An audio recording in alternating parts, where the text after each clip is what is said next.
Man opens the car window, followed by rolling up his sleeves, stretching his hand out the window. Before the hand can be flicked a few times, a large amount of mud began to pour into the car. The man saw this. He rolled up the window. When he heard the sunroof glass, a few cracks appeared. The man was terrified. He quickly taped the entire crack. He then grabbed the steering wheel lock and shoved it into the sunroof to support it. This stopped the glass from falling. But just then, water began to seep out of the crack in the sunroof glass. When the man looked at it, he hastily took a card from his wallet and folded it into the shape of a funnel. He then stuffed the other end into a mineral water bottle. Then he carefully fastens the bottle to the skylight, and so the muddy water drip, drip, drip into the bottle. By now the man has been trapped in the car by the mudslide for a whole day. He wanted to find out how deep he was buried, so he found a small hollow iron bar and dug a small hole in the middle of the bottle cap and tied it up with twine. Then he put the string through the iron rod so that the bottle cap blocked the top of the iron rod. Then he pushed it up through the hole in the skylight and pushed it up, but the 2-meter iron bar had reached its head, but still no light could be seen. He had to add another one and pushed it upwards, but this time,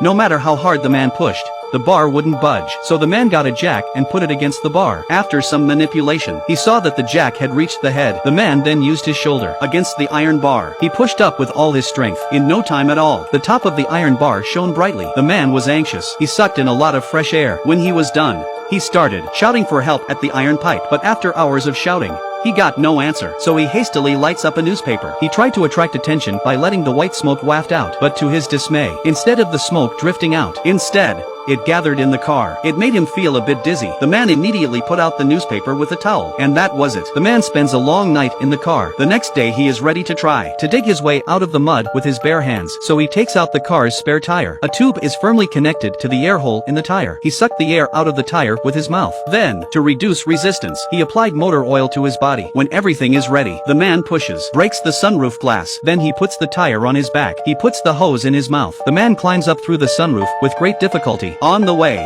when he feels he can't breathe, he takes a sharp breath of tire air. Suddenly the soil above the man's head collapsed. The man is buried in the earth. He hurriedly reached out his hand. He plucked the mud from his face. He continues to dig upwards, and then a ray of sunlight shone on his face. The man was overjoyed. After 10 hours of digging with his bare hands, the man finally managed to crawl out of the earth.